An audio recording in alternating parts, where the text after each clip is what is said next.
السلام علیکم ورحمۃ اللہ وبرکاتہ۔ عزیز طلباء، سبق چل رہا ہے جواہر المنطق کا۔ جواہر المنطق میں بیان چل رہا ہے شرطیہ کا۔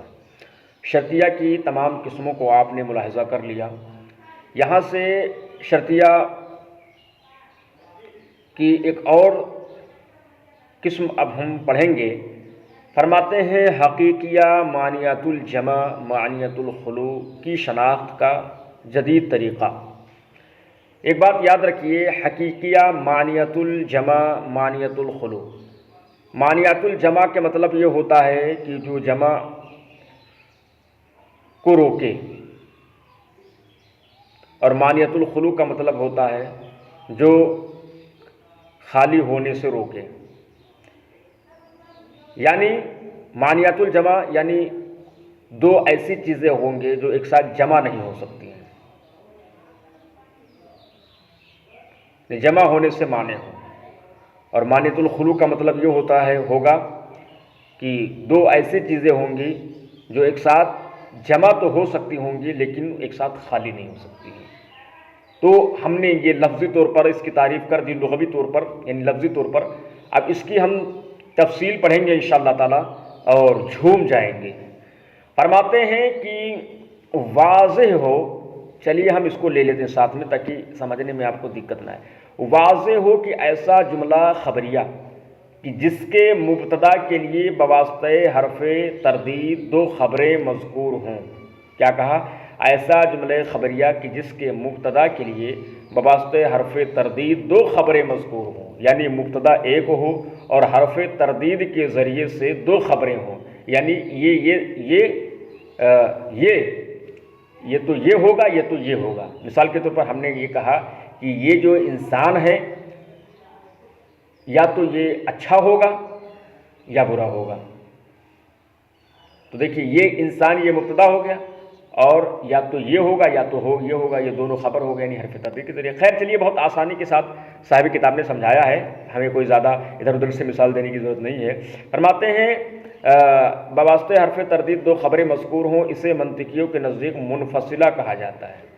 یعنی ایسا جملہ خبریہ جس کے مبتدا کے لیے بواسطہ حرف تردید دو خبریں مذکور ہوں، اسے منطقیوں کے نزدیک منفصلہ کہا جاتا ہے۔ مثلا حاضل عدد اما زوج او فرد، یہ عدد یا تو زوج ہے یا فرد ہے۔ یہ پیچھے مثال آپ نے پڑھ لیا، زوج اور فرد بھی کسے کہتے ہیں؟ عدد یعنی گنتی، زوج یعنی جوڑا اور فرد یعنی الگ الگ۔ حاضل عدد اما زوج او فرد، منطقیوں کی اصطلاح میں شرطیہ منفصلہ ہے، اور نحویوں کے محاورہ میں ایسا جملہ خبریہ ہے۔ ایسا جملہ خبریہ ہے جس کے مبتدا کے لیے حرف تردید کے واسطے دو خبریں مذکور ہیں۔ اس کے مبتدا کے لیے حرف تردید کے واسطے سے دو خبریں ہیں۔ دیکھیے یہ حاضل عدد، یہ موصوف صفت مل کر مبتدا، اور اس کی خبر جو ہے زوجن اور فردن، یہ حرف تردید کے ذریعے سے ہیں۔ دو خبریں ہیں، زوجن بھی اور فردن بھی ہے، اور اما اور یہ دونوں حرف تردید ہیں۔ جملہ مذکورہ کی ترکیب نحوی یوں کی جائے گی، ترکیب کر کے بھی آپ کو سمجھا رہے ہیں صاحب کتاب، بہت آسان کتاب ہے۔ کہنے جملہ مذکورہ کی ترکیب نحوی یوں کی جائے گی کہ حاصل عدد مبتدا، انہوں نے ڈائریکٹ کر دیا ہے، اما حرف تردید زوج معطوف علیہ او حرف عطف فرد معطوف، معطوف علیہ اپنے معطوف سے مل کر خبر، مبتدا اپنی خبر سے مل کر جملہ اسمیہ خبریہ ہوا۔ ٹھیک ہے، تو ایک مبتدا کے لیے دو خبریں اور وہ حرف تردید کے واسطے سے ہے، تو ان کو منطقیوں کے یہاں کیا کہا جاتا ہے؟ منفصلہ کہا جاتا ہے۔ فرماتے ہیں پھر اگر کسی جملے میں ایسی دو خبریں مذکور ہوں جو اپنے مبتدا پر نہ ایک ساتھ صادق آ سکیں، ٹھیک ہے، اور نہ ایک ساتھ صادق آ سکیں، نہ اپنے مبتدا سے ایک ساتھ ہٹ سکیں، دور ہو سکیں، یعنی برطرف کے مطلب دور ہو سکیں، تو اس جملہ کو منطق کی زبان میں منفصلہ حقیقیہ کہا جاتا ہے۔ مبتدا ہو اور اس کی جو دو خبریں آ رہی ہیں دوستو، وہ دونوں نہ ایک ساتھ صادق آئیں، اور نہ ہی ایسا بھی کہ دونوں صادق نہ آئیں، دونوں ہٹ جائیں، تو ایسی کو منفصلہ حقیقیہ کہا جاتا ہے۔ دیکھیے حاضل فعل اما معروف او مجہول، یہ فعل یا تو معروف ہے یا مجہول ہے۔ اب یہاں پر مبتدا حاضل فعل ہے، اس کی خبر معروف اور مجہول ہے، تو یہ معروف اور مجہول دونوں ایک ساتھ اس فعل پر صادق بھی نہیں آئیں گے۔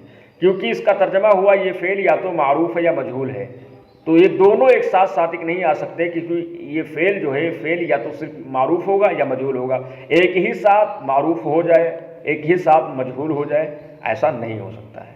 لیکن ایسا ہو سکتا ہے، ایسا ہاں، اور ایسا بھی نہیں ہو سکتا ہے کہ یہ فعل نہ معروف ہو نہ مجہول ہو، تو یہ دونوں ایک ساتھ اس فعل پر صادق بھی نہیں آئیں گے، اور یہ بھی نہیں ہے کہ یہ فعل معروف بھی نہ ہو مجہول، یعنی دونوں ایک ساتھ ختم بھی نہیں ہوں گے، کہ دونوں میں سے کوئی ایک ضرور ہوگا، نہ دونوں ایک ساتھ یہاں سے ختم ہو سکتے ہیں اور نہ دونوں ایک ساتھ اس پر صادق آ سکتے ہیں۔ تو جہاں پر ایسا ہو کہ ایک مبتدا جو ہے اس کی دونوں خبریں جو ہیں وہ نہ ایک ساتھ صادق آ سکیں، یعنی نہ ایک ساتھ اس پر محمول ہو سکیں اور نہ ہی ایک ساتھ وہ دونوں وہاں سے ہٹ سکیں، تو ایسے کو منفصلہ حقیقیہ کہا جاتا ہے۔ ٹھیک ہے، منفصلہ حقیقیہ ہے، کیونکہ کسی فعل معین پر معروف و مجہول دونوں ایک ساتھ صادق نہیں آ سکتے، یوں ہی کسی فعل معین سے دونوں ایک ساتھ برطرف بھی نہیں ہو سکتے۔ برطرف کا مطلب یعنی کہ دونوں ایک ساتھ، ایسا بھی نہیں ہو سکتا کہ دونوں نہ ہو۔ اور اگر کسی جملہ میں، یعنی کسی جملہ سے مراد یعنی جملہ اسمیہ خبریہ میں، اگر کسی جملہ میں ایسی دو خبریں ہوں جو اپنے مبتدا پر ایک ساتھ صادق نہ آ سکیں لیکن اپنے مبتدا سے ایک ساتھ برطرف ہو سکے، یعنی دونوں صادق تو نہیں آ رہے ہیں لیکن یہ دونوں ہٹ سکتے ہوں، تو ایسے کو منفصلہ معنیت الجمع کہا جاتا ہے۔ معنیت الجمع مطلب یہ ہوتا ہے جو جمع ہونے سے تو معنی ہوں لیکن وہ دونوں ایک ساتھ صادق نہ آ سکے۔ مثلا ھذا الحیوان اما انسان او فرس، ھذا الحیوان اما انسان او فرس۔ اب یہاں پر دیکھیے ھذا الحیوان یہ مبتدا ہے، اب ہم دیکھتے ہیں کہ یہ دونوں خبر، ایک انسان اور فرس، یہ دونوں اس کی خبر ہیں، تو ہم دیکھتے ہیں کہ دونوں ایک ساتھ اس پر صادق آ سکتے ہیں۔ ہم نے کہا یہ حیوان یا تو انسان ہے یا فرس ہے، بھائی ظاہر سی بات ہے یہ حیوان اگر انسان ہوگا تو گھوڑا نہیں ہوگا۔ آپ نے کبھی ایسا انسان دیکھا ہے کہ جو آدھا گھوڑا ہو اور آدھا انسان ہو؟ نہیں، ایسا کبھی نہیں ہوا ہے، کبھی نہیں دیکھا ہے۔ تو کہ یہ دونوں ایک ساتھ اس مبتدا پر صادق نہیں آئیں گے، ہاں دونوں میں سے ایک صادق آ سکتا ہے، یا تو گھوڑا ہوگا یا تو انسان ہوگا، لیکن دونوں ایک ساتھ صادق نہیں آئیں گے۔ لیکن ہاں یہ بھی ہو سکتا ہے کہ یہ دونوں نہ ہو، یہ حیوان نہ انسان ہو نہ فرس ہو بلکہ کیا ہو، گدھا ہو، سوری یہ حیوان نہ انسان ہو نہ فرس ہو، یعنی نہ گھوڑا ہو بلکہ گدھا ہو، یہ حیوان نہ انسان ہو نہ فرس ہو بلکہ کتا ہو، تو یہ دونوں تو صادق ایک ساتھ نہیں آئیں گے، ایک صادق آئے گا اس پر، یا تو حیوان ہوگا یا انسان ہوگا، یا تو انسان ہوگا یا گھوڑا ہوگا، یہ حیوان یا تو انسان ہوگا یا گھوڑا ہوگا، لیکن دونوں یہ صادق آ جائیں اس پر ایسا نہیں ہو سکتا۔ ہاں ایسا ہو سکتا ہے کہ یہ دونوں نہ ہو، نہ انسان ہو نہ فرس ہو بلکہ کیا ہو جائے، یہاں پر یہ گدھا ہو، کتا ہو، بلی ہو، کچھ بھی ہو، کریں ایسے کو منفصلہ معنیت الجمع کہا جاتا ہے۔ تو دونوں جمع ہونے سے معنی ہیں، ٹھیک ہے، دونوں نہ ہو یہ بھی ہو سکتا ہے، اور دونوں ہو جائیں یہ نہیں ہو سکتا، دونوں جمع ہو جائیں نہیں ہو سکتا، لیکن دونوں نہ ہو یہ ہو سکتا ہے، یہ کوئی تیسرا ہو یہاں پر، کیونکہ کسی حیوان معین پر انسان اور فرس دونوں ایک ساتھ صادق نہیں آ سکتے لیکن دونوں ایک ساتھ برطرف ہو سکتے ہیں۔ مثلا کوئی حیوان معین جب حمار ہو تو اس سے انسان اور فرس دونوں ایک ساتھ برطرف رہیں گے، یعنی دونوں صادق نہیں آئیں گے۔ اور جیسے یہ سنی یا تو حنفی ہے یا شافعی ہے، اس میں بھی منفصلہ معنیت الجمع ہے۔ وہ کیسے؟ دیکھیے بہت آسان ہے، کسی معین سنی پر حنفی اور شافعی دونوں ایک ساتھ صادق نہیں آ سکتے۔ جیسے مثال کے طور پر ہم ہی ہیں، ہم سنی ہیں الحمدللہ، حنفی ہیں لیکن ہم شافعی نہیں ہیں، سنی ہیں حنفی ہیں لیکن شافعی نہیں ہیں۔ ایسے ہی شافعی شخص سنی ہے، کوئی شخص شافعی مسلک کا ہو تو وہ سنی شافعی تو ہے لیکن وہ حنفی نہیں، تو ایک ہی سنی حنفی اور شافعی دونوں نہیں ہو سکتا ہے۔ اب ہم ایک ہی ساتھ حنفی اور شافعی نہیں ہو سکتے ہیں، ہاں یہ ہو سکتا ہے کہ ہم سنی تو ہیں لیکن نہ ہم حنفی ہو نہ شافعی ہو بلکہ حنبلی ہو یا مالکی ہو، مالکی ہو سکتی ہے۔ تو معنیت الجمع میں کیا ہوتا ہے کہ دونوں ایک ساتھ جمع نہیں ہوں گی، دونوں میں سے دونوں برطرف ہو جائیں گے، دونوں نہ ہو بلکہ کوئی تیسرا آ جائے۔ وہی کہا کسی معین سنی پر حنفی اور شافعی دونوں ایک ساتھ صادق نہیں آ سکتے لیکن کسی معین سنی سے حنفی اور شافعی دونوں ایک ساتھ برطرف ہو سکتے ہیں۔ مثلا جب کوئی معین سنی مالکی مذہب والا ہو تو اس سے حنفی اور شافعی دونوں کی نسبت برطرف رہے گی، ان دونوں نہیں ہوں گے۔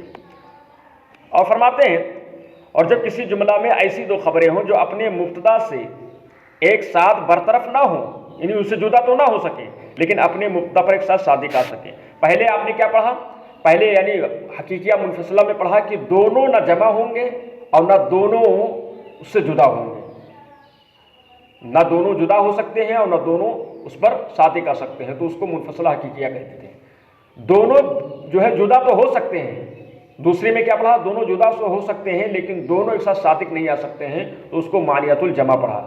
اب یہاں پر اس کا الٹا ہے کہ دونوں جدا تو دونوں جو ہے ایک ساتھ صادق تو آ سکتے ہیں، دونوں ایک ساتھ صادق تو ہو سکتے ہیں لیکن دونوں جدا ایک ساتھ جدا نہ ہوں، تو اس کو مانعۃ الخلو کہتے ہیں۔ جب کسی جملہ میں ایسی دو خبریں ہوں جو اپنے مبتدا سے ایک ساتھ برطرف نہ ہو سکے لیکن اپنے مبتدا پر ایک ساتھ صادق آ سکے، تو ایسے جملہ کو منفصلہ مانعۃ الخلو کہیں گے۔ مثلا یہ جسم یا تو حساس ہے یا جوہر ہے۔ اب یہاں پر دیکھیے، یہ جسم ہو، اب وہ نہ حساس ہو اور نہ جوہر ہو، ایسا نہیں ہو سکتا۔ بھائی جسم ہے تو حساس اور جوہر اس پر دونوں تو صادق آ سکتے ہیں، لیکن ایسا نہیں ہے کہ وہ نہ تو اس پر جو ہے نہ حساس ہو اور نہ وہ جوہر ہو، کیونکہ کسی جسم معین سے حساس اور جوہر دونوں ایک ساتھ برطرف نہیں ہو سکتے، لیکن کسی حساس کے مطلب محسوس کرنا، ٹھیک ہے، اور جوہر کے مطلب جس کے اندر لمبائی چوڑائی گہرائی کی صلاحیت ہو۔ تو جسم کے اندر لمبائی چوڑائی گہرائی بھی ہوتی ہے، اور جسم جو ہے جسم حساس بھی ہوتا ہے، جیسے ہمارا ہی جسم ہے، ہمارے اندر دونوں ہے، ہمارے اندر جوہر بھی ہے اور حساس بھی ہے۔ درخت وغیرہ میں ہے کہ درخت وغیرہ میں حساس جوہر تو ہے لیکن اس کے اندر حساس نہیں ہے، ٹھیک ہے۔ حساس اور جوہر دونوں ایک ساتھ برطرف نہیں ہو سکتے، لیکن کسی جسم معین پر دونوں ایک ساتھ صادق آ سکتے ہیں۔ مثلا کوئی جسم معین جب حیوان ہو تو اس پر حساس اور جوہر دونوں ایک ساتھ صادق آئیں گے۔ اب فرماتے ہیں، عزیز بچوں، اگر تم ہمارے بتائے ہوئے طریقے کو اچھے طرح ذہن نشین کر لو تو انشاءاللہ تعالیٰ تمہیں حقیقیہ موجبہ، مانعۃ الجمع موجبہ، مانعۃ الخلو موجبہ کی پہچان لینے میں بہت آسانی رہے گی۔ اب ہم منطقیوں کے الفاظ میں منفصلہ کی اقسام کی تعریف پیش کرتے ہیں۔ یہ کل انشاءاللہ تعالیٰ منفصلہ کی اقسام کی ہم کی تعریفیں پڑھیں گے، اور جلدی سے اس کو ختم کر کے تناقض کا بیان شروع کرنا ہے۔ یہ انشاءاللہ تعالیٰ 2 دن ابھی اس میں سبق میں لگ جائے گا۔ تب تک کے لیے اللہ حافظ، السلام علیکم ورحمۃ اللہ۔